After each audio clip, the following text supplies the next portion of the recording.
les touristes, les investisseurs vont bâtir assez de grands hôtels, assez de complexes hôteliers.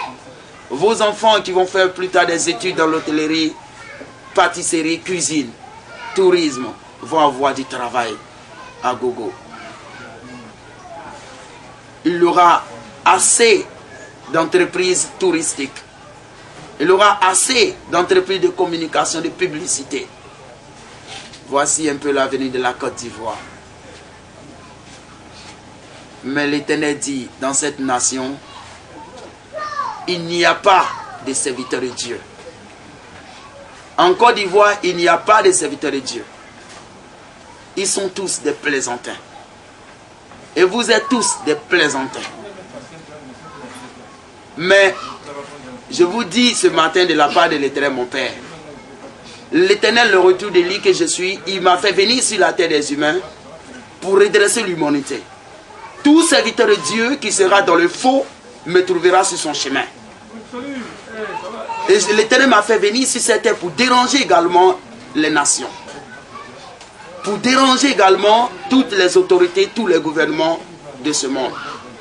Ce n'est pas seulement en Côte d'Ivoire. Un gouvernement qui n'est pas dans le droit, qui n'est pas dans les règles, l'Éternel me fait déranger ce gouvernement. Que cela ne vous étonne point. C'est ma mission sur la terre des humains. Le retour d'Élie. C'est de la même manière que j'ai dérangé dans l'Ancien Testament tous les rois. Voici un peu ma mission sur la terre des humains. Je suis là pour redresser l'humanité. Je suis là pour redresser le monde entier et pour déranger les nations. Et déranger et purifier les églises.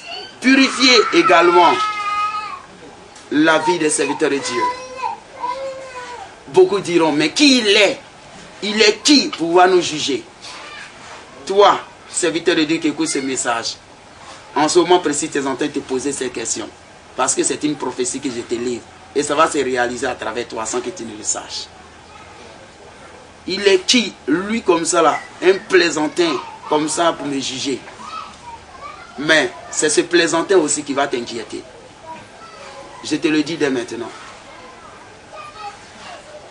Aujourd'hui, beaucoup de présidents dans ce monde sont auteurs d'assassinats, d'enlèvements. Et c'est pareil pour Blaise Compaoré, pareil pour Abdoulaye Wade, pareil pour ATT, celui du Mali. Et ils sont nombreux ainsi. Et dans peu de temps, vous apprendrez également même que la Guinée-Conakry va brûler. Une terrible guerre civile arrive. Et vous témoignerez bientôt de l'histoire. Vous êtes libre de croire en ces prophéties comme de ne pas croire. Mais sachez quelque chose. Vaille que vaille, ces prophéties vont s'accomplir. Et ceux qui sont du côté, par exemple, de Gonzague, ici à Port-Boué, bientôt Gonzague sera inondé par la mer. Une terrible inondation. Je conseille à tous les Ivoiriens qui habitent à Gonzague de commencer à déménager dès maintenant. La mer va déborder bientôt. Les eaux de la mer vont déborder. Et dépasser même la route, c'est-à-dire le goudron, l'autoroute. Et traverser et rentrer même dans tous les quartiers jusqu'à Gonzague. Inonder tout Gonzague.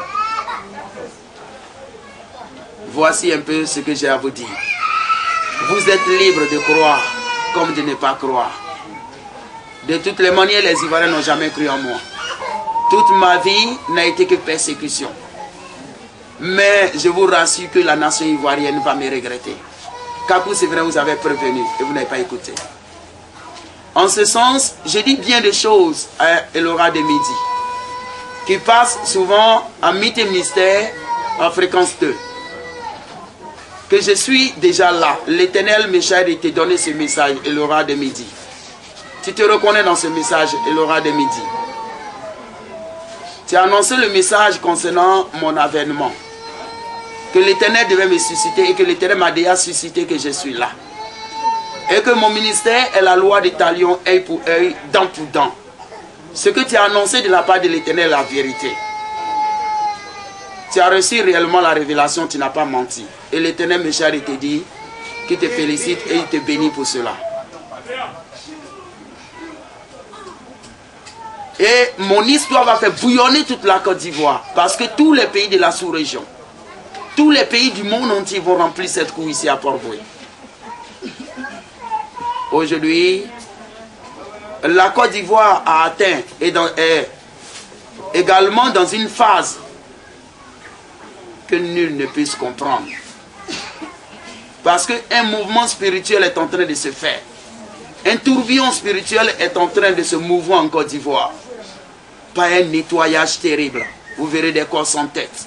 Vous verrez des pieds, oui, à part. Vous verrez des corps totalement déchiquetés.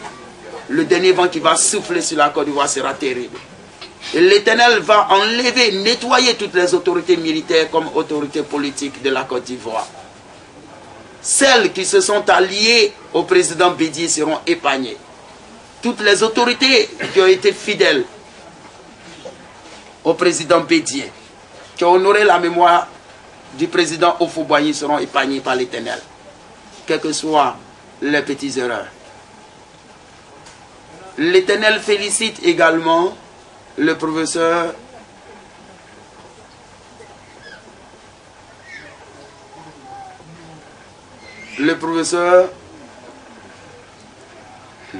Vanga,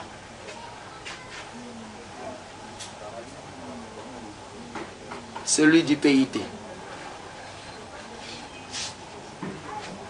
Parce que ce dernier jusqu'à présent est celui qui ne fait pas de tapage. Il est celui qui reste totalement dans son coin. Et l'Éternel sait pourquoi. Mais certaines autorités seront totalement nettoyées, comme je vous l'ai dit. Laurent Dona Fologo ne sera pas épargné. Et l'Éternel me charge de te dire, toi, Thérèse Houphouët-Boigny, de te méfier. Parce que tu es en train de t'allier totalement à Gbagbo. L'Éternel risque de te frapper. Tu dois plutôt honorer la mémoire de ton défunt mari, Feu Félix Houphouët-Boigny. Mais ne tisse jamais d'alliance avec Gbagbo. Parce que l'Éternel a une alliance particulière avec Houphouët-Boigny.